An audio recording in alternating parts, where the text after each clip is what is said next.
Hey everyone, welcome. Since last fall, we've been running Shimano CUES on that beater bike. That's the U6000 11 speed. And ever since I finished my series of videos, I constantly got questions about compatibility. Today, I have with me a 5100 cassette, shifter, and derailleur. Why don't we mix and match it with that U6000 and see what we get?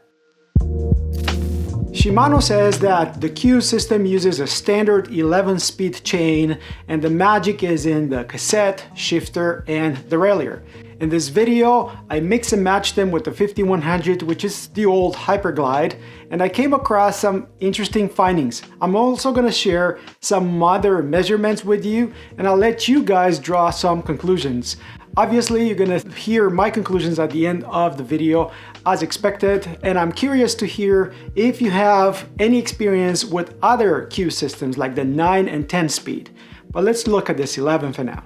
And the reality is that using Shimano CUES is a bit clickbaity. What we're looking at here is compatibility between Hyperglide. This is a system or a technology that was introduced by Shimano in 1986.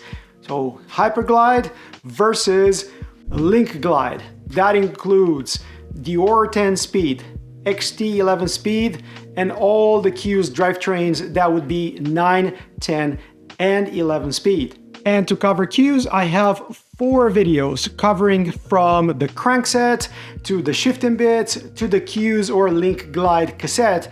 And I'm gonna make sure that I link those in the description of this video, because here all I wanna do is just check compatibility, change these parts one by one and see what we get. And first of all, this is what we start with. This is how Shimano CUES shifts. As you can see, is perfectly smooth going up the cassette to the lower gears. And when you come down to the harder gears or the smaller cogs, what you're gonna notice is a bit of a delay. That's what we should get, that's normal. And for the first test, I just replaced the CUES cassette with the 5100 cassette in an otherwise full CUES drivetrain.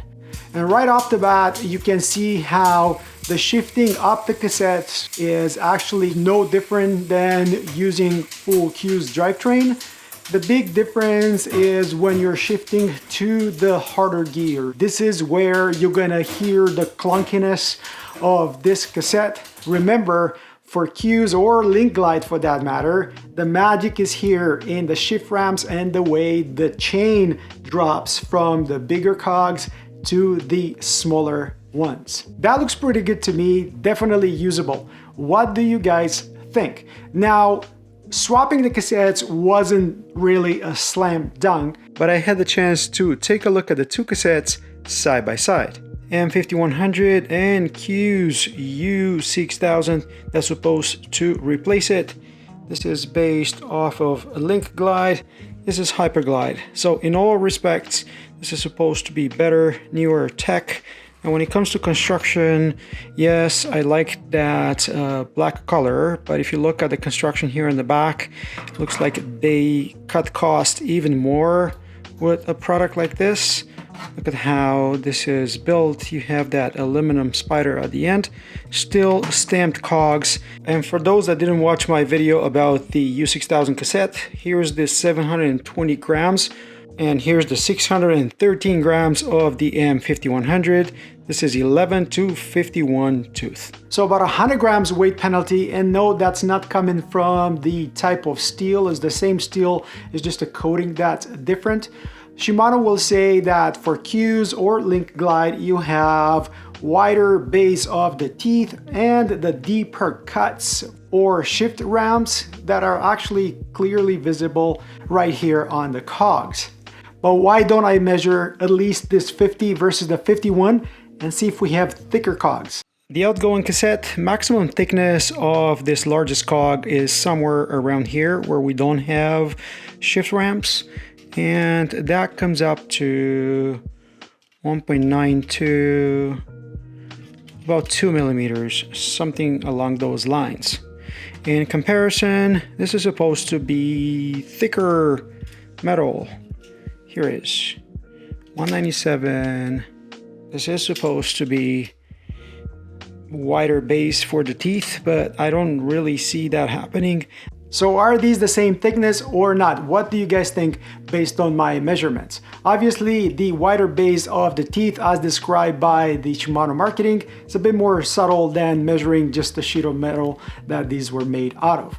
Anyway, when replacing this cassette with the 5100, that didn't go as smoothly either. The M5100 cassette doesn't sit the same way on the free hub, and you can see as soon as I tried to shift to the largest cog just to adjust the B gap, because this cassette is bigger, the chain came right off. So you're gonna have to start with the limit screws first, then adjust the B gap. And while I tried to make that work, I realized that the actual clutch was as dry as they get. And as you probably know, that's affecting the shifting tremendously. Thanks God that I have a video that I put together a few years back. I'm gonna link it up in the corner so you guys can check and service the clutch on your derailleur and to bring it back into tip-top condition. All right, enough talk about the cassette, but it is the secret sauce. It was worth spending the time just to describe it to you folks. Now, together with the cassette, the shifter and the derailleur are again part of that magic of LINKGLIDE. From my video on the shifter and derailleur, you guys know that we're dealing with a different pull ratio, which is perfectly flat as they call it, or 1:1.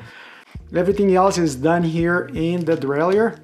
Let me introduce this 5100 shifter into my CUES drivetrain and see what we get. Is this 5100 shifter compatible with a LINKGLIDE derailleur? Now, replacing a shifter is not really a big deal, but if you guys have any questions, I have my CUES installation video that you can refer to. And no matter how much I adjusted the shifter, this derailleur seems like it's not really getting fully onto that 51. So the different pull ratio doesn't allow the derailleur to move all the way properly. You can hear the drivetrain or the chain being noisier while in the largest cog and the second largest cog. Otherwise, it will just move well down the cassette, so to the hardest gears. And you can easily move back up the cassette, both one by one, and if you grab a whole bunch of gears.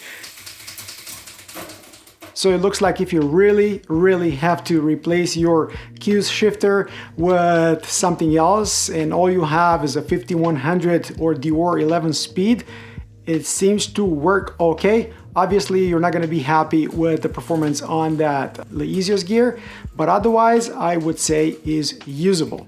Next to the last test that I want to run today, and that's going to be 5100 shifter. I'm going to install the 5100 derailleur. I'm not going to show you guys how a 5100 drivetrain works because I assume you know that already. But what I'm going to do is install this. So CUES cassette with a full 5100 drivetrain. If anything, this can be the first thing that people might be interested in replacing, because remember, Shimano says that this will last 3 times longer. And if this brings you the LINKGLIDE without replacing anything else that you might already have, that might be the perfect combination. So let's get everything 5100 with the U6000 cassette. And I have to admit that I spend the most time on this setup trying to make this work. And you can see it going up the cassette seems to be okay. Coming down the cassette, it's gonna be slower as you would expect from LINKGLIDE. But when I get to the bottom couple of cogs, I'm really struggling to shift. Again, this is because I made it work okay on the larger cogs. If I make it work fine on the small cogs, I can barely make it to that 50 tooth, the easiest gear.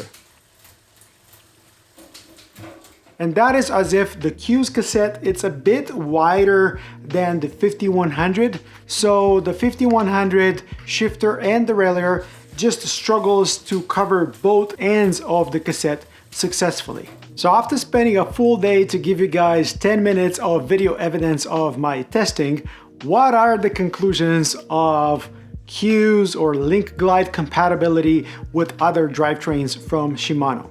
And number one would be that the chain is a standard 11-speed chain, and the cranksets would work well with any 9, 10, 11-speed drivetrains regardless of their age.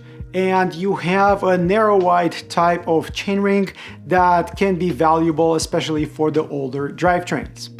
Number two would be that, man, this 5100 really works well. I really like the shifting of it. And again, if you don't have an e-bike, if you don't do hard shifting, if you don't mind that a little bit of noisier clunk, clunk, clunk shifting to the harder gears, this is a valid option today. 11 speed, you can use it with an XT shifter and call it a day. What about Shimano LINKGLIDE?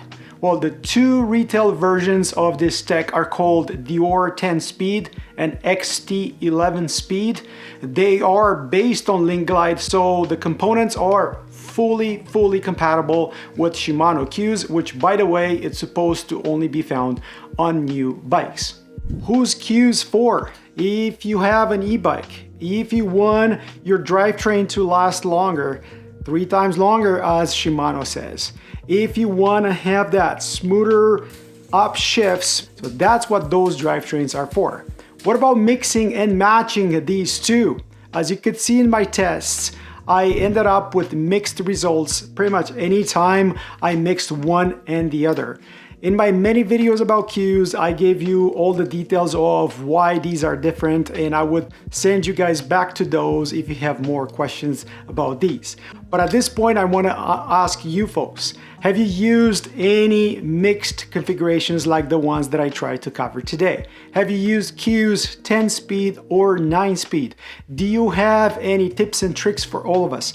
Let me know in the comments below. I hope you found this useful, and if you did, don't forget to like, subscribe, and comment.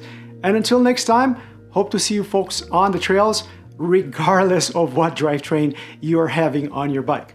Cheers, guys. Cheers.